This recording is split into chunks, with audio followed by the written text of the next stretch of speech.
Time now for Hawk Zone, sponsored by Muckleshoot Casino Resort. The Seahawks win at home and move to a perfect 3-0 on the season for the first time since 2020. Terry Hollimon joins me in the Hawk Zone to Hold on one second, Kelly. I gotta listen. I'm sorry. You got to get a flag. I pronounced your name perfectly. You pronounced my name right, but it was a legal procedure. You moved a little too quickly through the opening. You got to do, I think there's a little more you could have said. And another flag, because there were so many flags. So many penalties. They're still throwing them today. Yeah. What was up with that? 11 per team, right? I had never seen so many. Yeah, everybody gets, you get a flag, you get a flag, everybody gets a flag. It would seem like for a certain period in the game, like nothing was happening, like no football was actually being played. They just kept throwing flag after flag, and it was just it got to be kind of tedious at times. Like every play you expected one. I know, and you, as a viewer, you hate that because you want to just, hey, can we get back to the game and get this thing going? Yes. But despite all the flags, the Seahawks defense had an incredible game, don't you think? I absolutely think they had an incredible game. They're probably their best game of the season so far this year. There you go. You look at the score,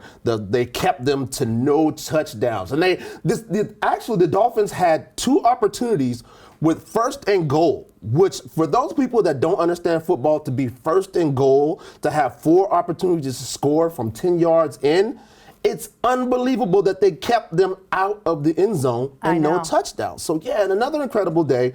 A lot of Seahawks fans expected this from this coaching staff. Mike McDonald came from the Baltimore Ravens, where they had an incredible defense. True. They were known for that, and he's brought that environment here to Seattle. And thank God he did, because we had been struggling in that department for a couple of years. I know, and I love Pete Carroll so much. Like, I'm obsessed with him, but I have to give it to Mike. I mean, he's clearly doing what he said he would do here with the defense. We love Pete Carroll. He's always going to be one of us, but we had to turn the page. And again, seeing that defense do their thing yesterday, it was obviously a good bet for the Seahawks. Definitely. And let's talk about my man Geno. How do you think he did with his performance? Geno did well. He had another pretty good outing, 289 yards, a touchdown, big touchdown in the first quarter to DK Metcalf. Yes. But that was a beauty. Yeah, the thing we want to improve with Geno is he did have the 1 touchdown, but he had 2 interceptions.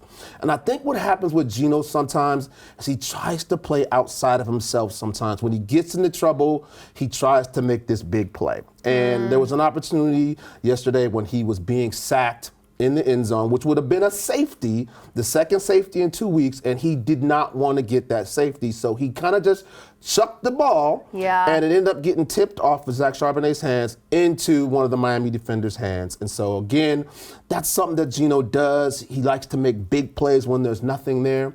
Sometimes you just got to eat the ball and let it happen. So take the sack in that, or the safety, I guess. Maybe not take the sack, but do something a little different, Geno. Okay, throw it away earlier. Yeah. You mentioned him already, Zach Charbonnet. He had such an incredible game because Kenneth Walker is out. Yeah. What did you think about his performance? So Kenneth Walker is out. He's obviously the number 1 running back in this organization, one of the elite running backs in the National Football League at this point. Zach Charbonnet had his best day as a Seahawk. He had 18 carries for over 90 yards. And I think what you see with this guy, he's a big, strong, powerful back. And so he gets better as the game goes along, as the defense starts to get worn down. He's kind of a downhill type of runner. He's not a big, splashy runner like Kenneth Walker is that makes things happen. He's the guy that hits the hole and keeps going. So as the game went on, you see he started getting more and more confidence, more and more yardage. And again, it was his best day as a running back for sure with the Seahawks organization. I'm so happy for him. That's so great. And DK, I feel like if you throw the ball to DK and he gets a couple big catches, he's happy. We're all happy, obviously, with the results. What did you think about number 14? Well, I think you're absolutely right. A happy DK is a good DK. It's like a good happy wife, happy life, right? A happy DK Happy Seahawk Day. Look, Yes. I just made something up. That's a new hashtag. There we go. So yeah, when DK's doing his thing, the Seahawks are in good hands. We saw him make an incredible catch in the first quarter, a pass that looked like it could have been intercepted. On most receivers, it would have been intercepted, but DK's just a beast. He went up over the defender, grabbed the ball. He ended up with 4 catches for over 100 yards, I think 104 yards yesterday. Again, an incredible outing, a 71-yard touchdown where he caught the ball and just outran all of the defenders, made the guys look like they were running in reverse. So again, he's just a big, strong, physical athlete, fast athlete that had another incredible day. He definitely did. And would your player of the game be DK, or are you giving it to someone else this week? DK was definitely one of my top guys, of course, because he had 104 yards receiving and a touchdown. You look at Zach Charbonnet, who had his best day as a Seahawk. Definitely. But I'm going to give this to the entire Seahawks defense, Kelly. Ooh. You think about these guys and the work that they're doing on the field right now. Like I said earlier, they had an opportunity, the Dolphins did, 2 times to score first and goal from the Seahawks 10-yard line in, and the Seahawks defense kept them out of the end zone all day. Guys were making plays all over the field. They had 5 sacks.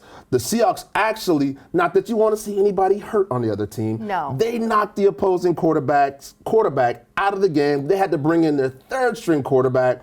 So again, these guys were not only just making big plays all over the field, they were making big hits. These guys kept the other team out of the defense, out of the end zone. So Seahawks defense was my player of the game. I love it. They deserve it for sure, with only giving up 3 points, like you said. And our next game is Monday Night Football. I love it. Yes. Who are we playing? What's your prediction? Monday night is the big game. All NFL players look forward to it because you're the only show in town that night. The Seahawks are going to Detroit to play the Lions, which are a very good team. Offensively, they have one of the best quarterbacks in the league in Jared Goff, one of the best wide receivers in Amon St. Ra. So it's going to be a challenge for that defense, but I think they're going to be up to it. Defensively, they have a great defensive lineman, Aiden Hutchinson. They're coming off a big win over the Arizona Cardinals. So it's going to be a big challenge for the Seahawks, but I think they're going to be up to it. Oh my gosh, it is so nice to be on the national stage. Monday Night Football. I think we're going to go 4-0. I'm calling it. Yeah, I think there's a good chance for us to do that again. Thank you so much, Terry, for being here. I love talking Hawks all the time. We can do it all day. Well, don't throw any more flags. No. You get a flag. You get a flag. Well, Washington's own Joel McHale is live at Muckleshoot Event Center on October 3rd. Experience Joel's hilarious comedy from hit shows like Animal Control, Community, and The Soup. Get tickets now at the website on your screen.